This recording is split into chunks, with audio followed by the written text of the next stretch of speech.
All right. All right. We're So hey guys, today I'm joined with my joining with sister my sister Tash. Tash. I'm excited I'm to talk to her excited today. to We're going to her be talking about self-care and self-care and entrepreneurship. entrepreneurship. This is a This is a real deal, real deal, some things that we don't like to something that we cover. don't like to We're going to cover. cover that So we'll today. look at today. And I'm super excited. Super For those of excited. you who For don't those know of you me, who I don't know, am I am Janine, and I build bang and banging breakfast who are ready to who are level ready up. to level up. Super excited though. We're excited though. I'm going to talk I to want this to girl talk right to here this girl first. right here first. So Tasha So knows this, Tasha but knows she this, but really she is really is the being the that being catapulted that my catapulted my what it is today, just by her, just by her, led by God, by God, her passion, and passion, and she created she Blink, created things, and and she actually saw something in me that saw I didn't something see in in me that I didn't myself, see myself. and she allowed me to be a Allowed me designer to be for a Blink, designer and for Blink. that was a big That was deal. a She big allowed deal. my work to be on a To be on a platform in platform front of so for many so people, many and people, I've been able and to I've been book able to ever book since that, ever just since because of that, this just because woman of here. this So woman here. I'm So able to speak I'm on able to platforms speak on because people platforms because found me people through found Blink. me through So Blink. it's So always it's a always a foundation. So I have to so first I say have to first thank you for that and just for giving me that the and just giving me the opportunity and opportunity following and your heart following your and heart what God and gave what you God gave you to pursue. So, to pursue. So I'm super excited. I'm Just super the fact that excited. you're Just sitting the here fact talking to me and you that didn't you find it, didn't hard for you to come, hard and to I come and appreciate you so much. so much. So So I honor your first off, first off, huh? talented. I honor your gift. I think you are incredibly brilliant and talented, and I feel like it's like a no brainer. Duh, like you're amazing. So thank you for the opportunity. Awesome. So let's Awesome. So let's tell the people, who tell are the you? people, who are you? Oh man, I am a woman who just wants to live my life to bless other people. And I think it'd be really easy for me to kind of say all the things that I've done and all the things that I've accomplished, but that's not who I am. Those are just things that I've done. I feel like I'm a child of God. I'm a person who believes that we're on this earth to serve each other and to make each other's like life experiences better and easier. And I've done some really cool things, and I've accomplished some really amazing things in my life, but I never want to be defined by those. I think at the core of who I am, I want to just be a person who is here to kind of just show the glory of God and to like make other people's life and their experiences better, like connect people to opportunities. So, I mean, I'm a photographer and I've hosted a conference and I've done some other really cool things, but I always want to be careful, especially now, not to connect myself with what I've done and who I am. Yeah. So, Yeah. Good. Good. I still want to hear about and her and all that. Okay, well, I feel like I am more of a community organizer than I am any of the things that I do. Like everything that I do is really about connecting people to things that they feel like they're a part of or finding community. And so I'm 10 years in photography. My husband and I are a husband and wife team, and we do high school seniors, weddings, engagements, and families. I host a conference that's on hiatus right now called Blink, and it's to educate creatives, mostly photographers, around business and marketing and education. I have a really amazing program with young girls in my community called the Street Team. They are our senior models, and they represent our business in the high schools and help kind of market our senior portion of our business so that we can focus on our families and our weddings. But out of that has grown a desire for other young women to be connected to the things that we do with our street team. So we started a community group called And Her, where we work with girls in our community, and we do leadership development activities, community service, sisterhood, and peer mentoring. So we spend a lot of time really just uplifting our community and providing a safe place for young girls to connect with one another and to also mentor and support one another. And to also give back to their community. I think young people are overlooked a lot, especially since millennials can be. Yeah. Are they millennials even? Are they like Generation Z? I don't even know what they are, but I think they get overlooked a lot, and I think they need to be taught. I think that mentorship is lacking kind of in all areas of life. And biblically, like older women are supposed to teach younger women how to be in the world. And so I just think that there's a lot of opportunity there. And so we spend a lot of time doing those kinds of things. So that's just a little bit. And then we travel around and we teach and we speak. And my husband has a YouTube and he's got a really strong following. And we just do a bunch of other stupid stuff. So. Oh, yeah, I got that. Oh, yeah, I got that. Ike has posted. Ike has posted. Go view. Go view. So we're talking about self-care. I know that people bring us hustle. And I remember up until 4 o'clock, waking up at 7. That was just life. That's what I thought I had to do to make it. So before we kind of dig deep, talk to us a little bit about.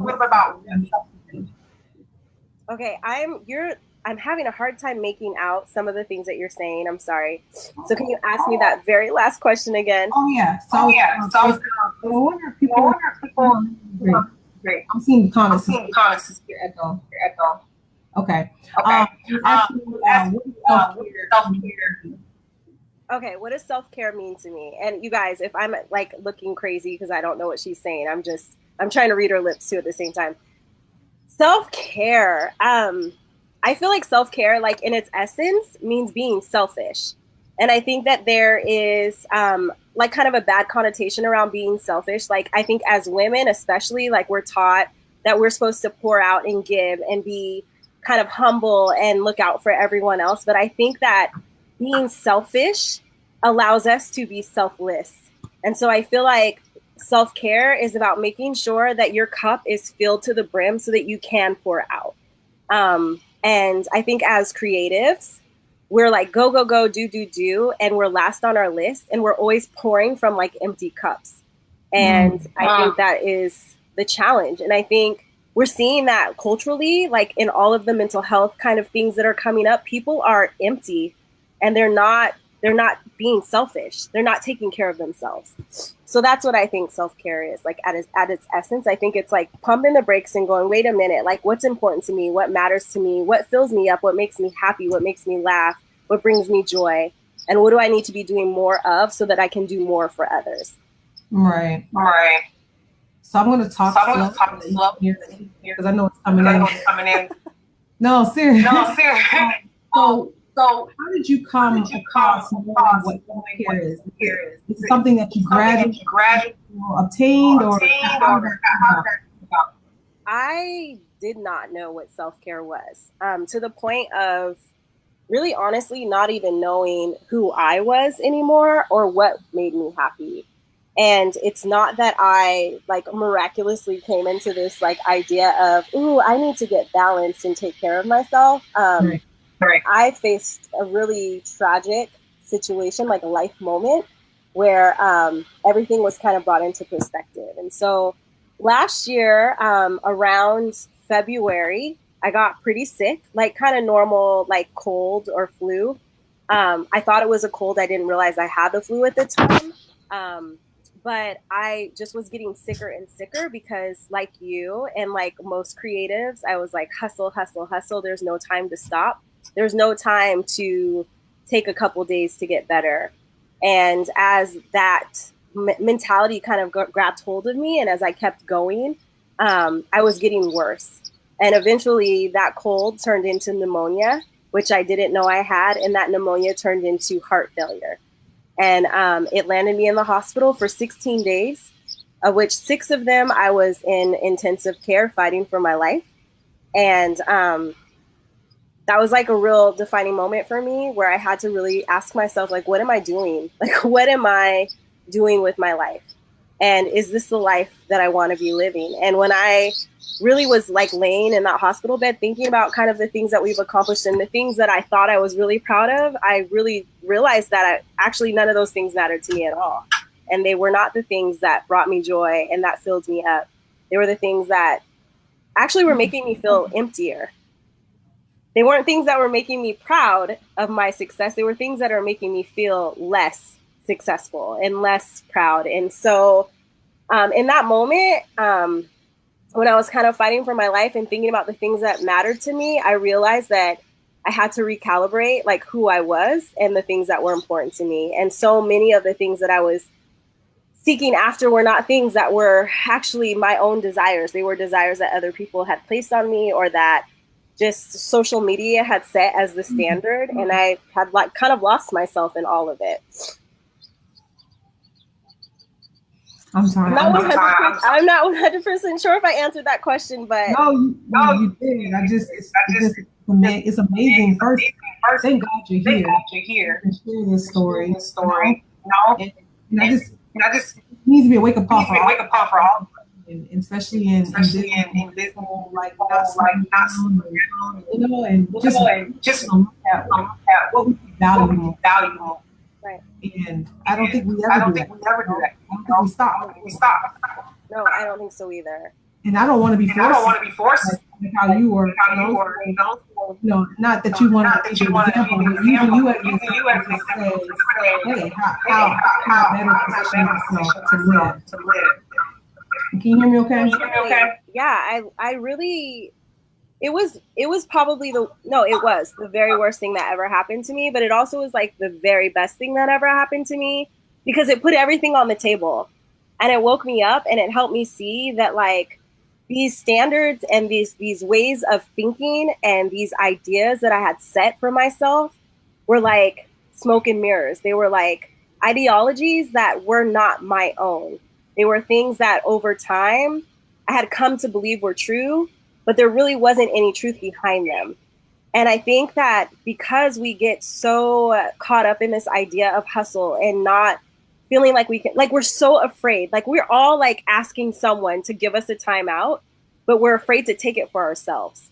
And I felt like if I stopped, I would not be relevant anymore. I would fall off. I knew I needed a break. I knew I needed to breathe. I knew I was not happy. I knew I was depressed. I was even suicidal at points. But I was not willing to stop because we can't stop. And then being a Black woman in the creative industry, are you kidding me? There's no room for me to stop. Like, I feel like the pressure is double that because there just is not always a lot of opportunities for us to be successful. And so when God forced me to stop, I really felt like he dealt with my heart. And he also dealt with those lies that I'd been telling myself for years. Like I had allowed our business to run everything about who we were, our marriage, our life, our everything. And I just was never in control.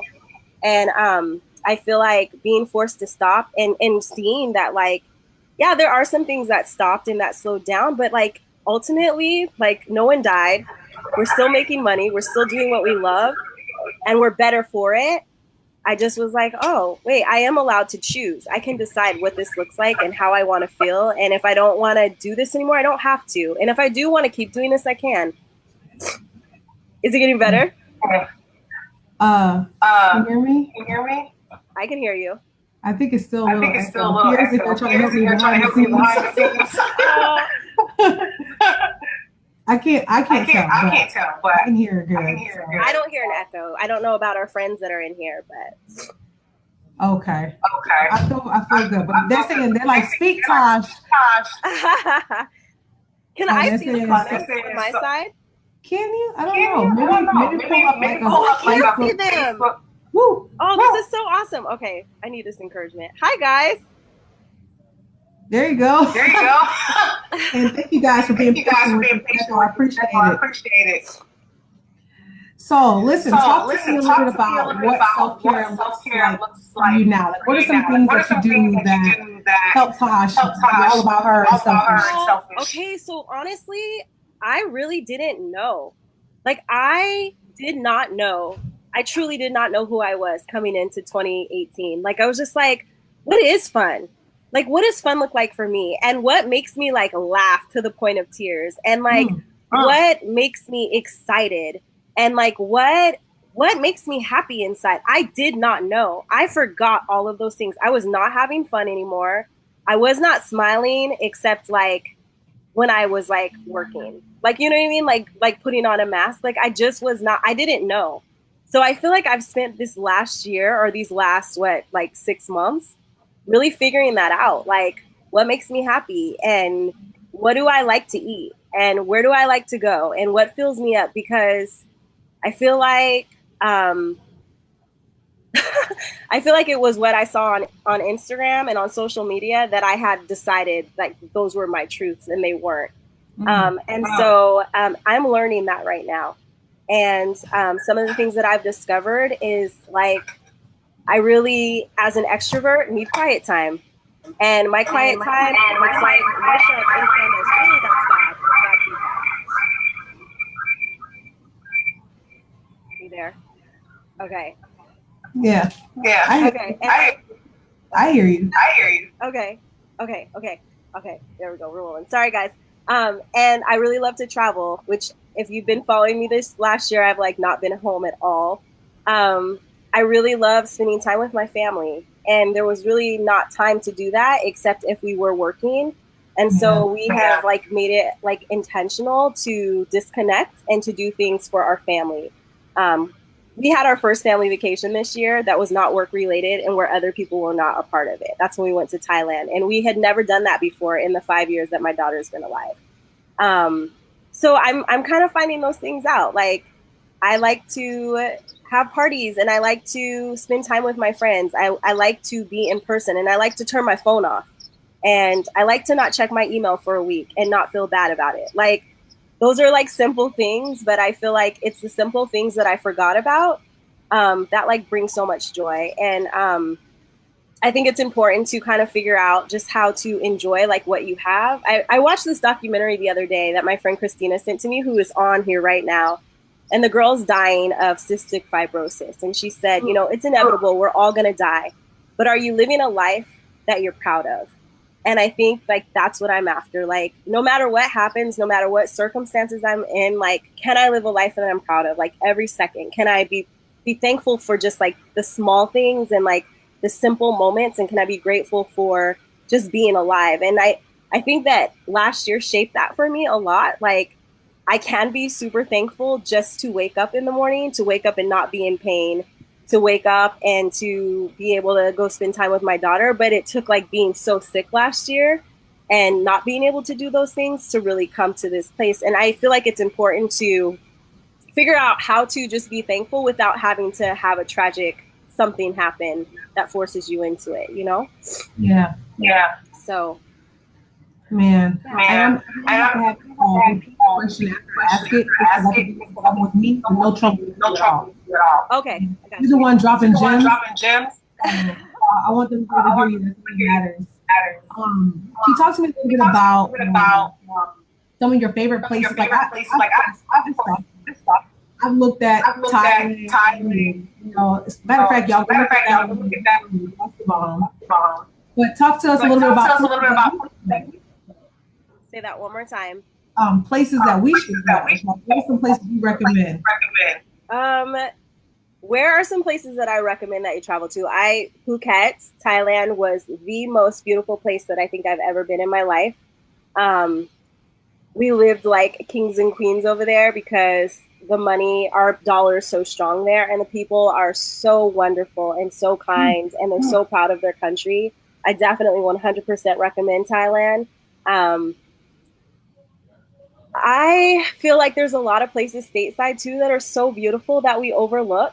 I don't think that it's about traveling abroad. I think it's about wherever you go, like just seeing what gyms are there and what you can kind of pull out. Like, we just came back from San Francisco a few days ago. And I think when you go somewhere where you've been a long time, I think or a lot of times, like it's about experiencing it like in a different way and pretending like you've never been there before.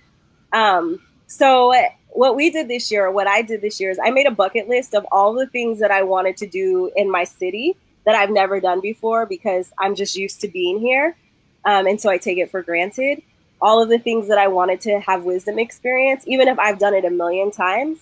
And just like all the places I wanted to eat at and all of the places I wanted to visit, because I feel like you can be on vacation in your own city if you're willing to kind of see things with like new eyes or different eyes. And so I think it's just like your posture and your heart towards the things that are around you, because not everyone can travel. Like sometimes like you can only go down the street, but like, can you go down your street and experience it in a different way?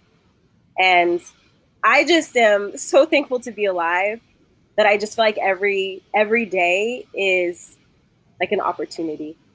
Yeah. So, yeah. That's good, Tash. Thank you. So, can you give us some tips on how to deal travel? I'm like, man, is there like a group that I need to be a part of? I think there are a lot of travel groups, but my two favorite sites. Okay, so Secrets to Traveling is what Brittany just asked me. And I really love Google Flights. I feel like you can always kind of find something, and you can go there and put in like your budget and where you want to go, like what time of year, how long you want to be gone. Kayak Explorer is another one that I really love. And then there's this guy who has, he's on Instagram and his name is Scott's Cheap Flights. And every day he sends you like deals of places that you can go. And one of the things that I like to do is check airports that are close to us. So maybe we're not always flying out of Seattle. Maybe we're going to check Vancouver, which because Canada is like 2 hours from us. And we also check LA.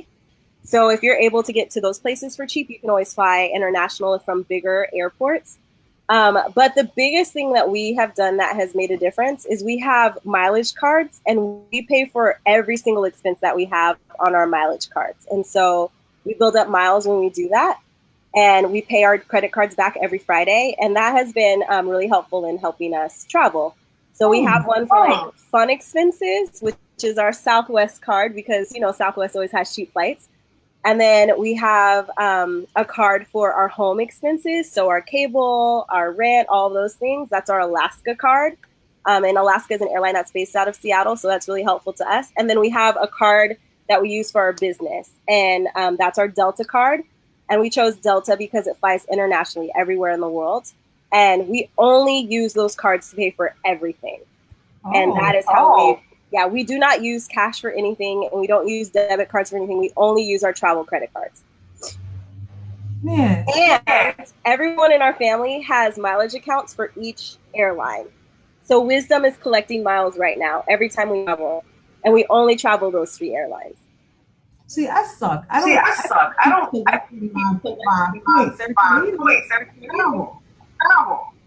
Come on, bro. You got to get Taylor her own mileage account.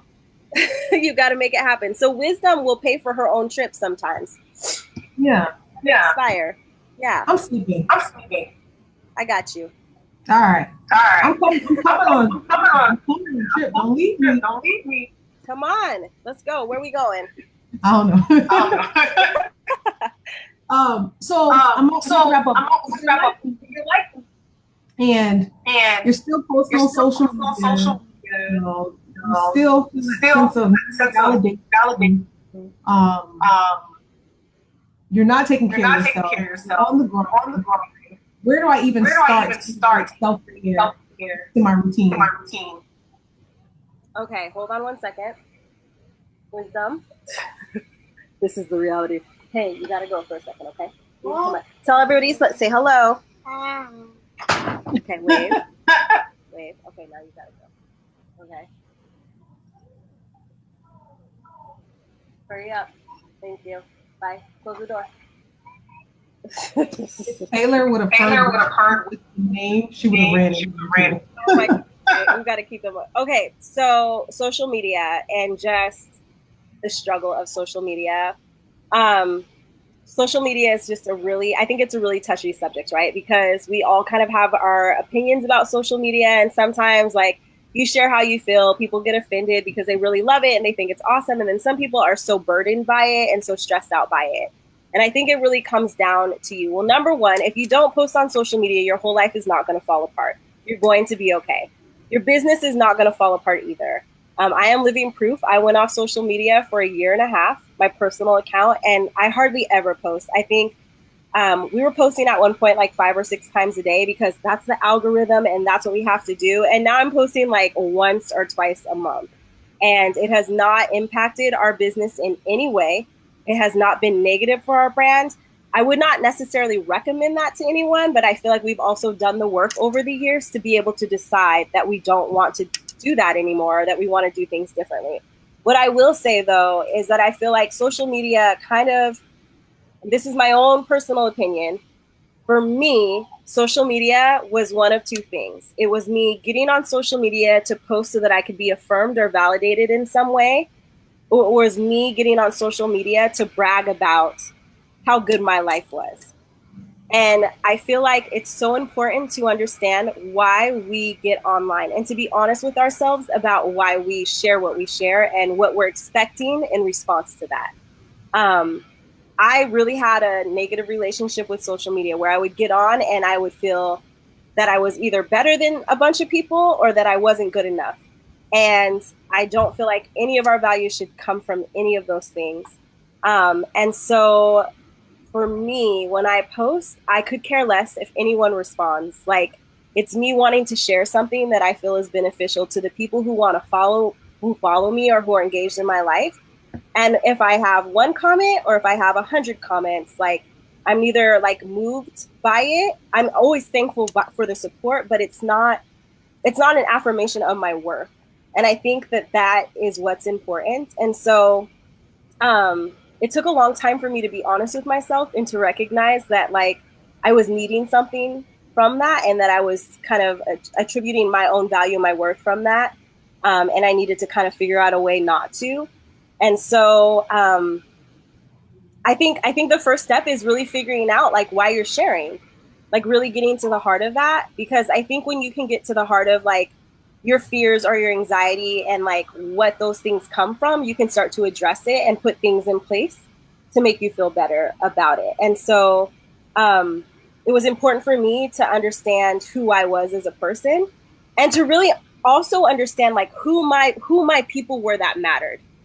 Like, who are my people that when they say something, like I can put that in my heart. I can seal it in my heart and know that it means something, versus posting and hearing from a bunch of people that really I've never met in real life. Like, if I got sick, they wouldn't really matter. Because here we are, we're like deriving this value from people who know nothing about who we are, nothing about where we're going, and nothing about where we've come from. But we're basing our decisions about our life on these people. And if we were sick, would they show up? Now, I don't believe that everyone on social media is bad. And I do believe that people really care about us and love us and would love to get to know us.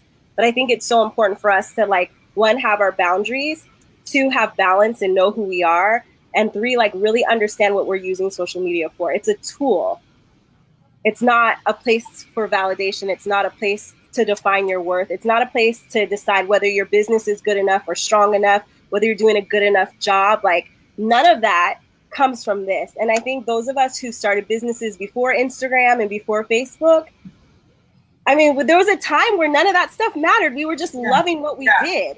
And we were confident in who we were, and we were proud of the work we were putting out because we believed in ourselves. But then social media enters the scene, and now we're like doubting who we are and our value and our giftings and our direction and our vision and all those things. And I think we've got to step back and like get back to why we start things, what the goal is, and allow like social media to kind of be something that is like an additional thing, like an additional like fun confetti party that Stacey Pierce would throw, but not like the end all be all kind of thing. You know, it's like, yes, people love us. This is good. Like, this is a temperature check. Like, I'm on the right track. Like, we're doing the right things, but it's not this thing that when we get online, if we're not getting the comments or getting the love or getting the whatever, that we feel like we failed in some way. Because I don't think that's always true. So I think, it's so tough in our society, following the amount of followers in your mind dictates or not. You know what I mean? So I think we have to realize if we are successful in our mind, it shouldn't matter what's going on. That's what we feel in our heart and pursuing. I feel like as a graphic designer, can you hear me? Yeah. It sounds so basic, but sometimes people are sharing, issues that they're having in their household, things that they're struggling with, prayer with some of my clients, that has led me have certain relationships outside of just one in the social world, but I wish I had the mentality that you had to be like, man, I don't need validation from this. So yeah, I post, and I'm like, bye. Do you know that this is like just 6 months in the making? This is not like I am just so like liberated at all. This is like something that I have learned over time, and I'm just like, does this matter? Like, these are things that I'm learning right now. Like, these are the lessons that I'm walking through. So please don't. I mean, I am such a work in progress, but I've just learned so much. Like, I've just learned so much about just like sitting that stuff down for a minute and getting back to like connecting with people in a real way. People who like really care about you. It's so easy to ignore the people that are around us, that love us, that know us, for the people who know nothing about us, but that gas us up online. But it becomes like a hit, right? Like it's like a drug. It's like I posted a picture. Okay, like I'm on this high for 5 minutes. Okay, what can I post next so that I can get that hit again, that feeling again? I don't want to live like that. I don't want to live from post to post. Like that is not the move at all. You can't stay up. You'll never, ever, ever be able to sustain that. You just cannot. So you've got to figure out a way to sustain yourself outside of those things. Yeah, I feel like we've done all the things. We've done all the things that people say that you should do or you should achieve to be like incredibly successful. Like we've done all the things, and none of those things have kept me on a high. They just have not. They last for a couple days. They last for a few moments, a few hours, and then I'm like looking for the next thing. And I could not live like that. It's just not the move. So I hear. All right. So my last question, and I see you guys talking about the echo. Tash is repeating what I'm saying. So you guys can catch on. So what are three things that someone can do that's totally for them?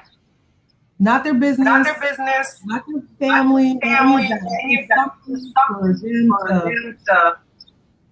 Okay, three things that someone can do that's just for them. I started 2018 on this Love Your Life challenge. It was like this really cool thing that I did. And I can, if you're interested in it, Brittany, I can send you the link so that you can post it in YouTube.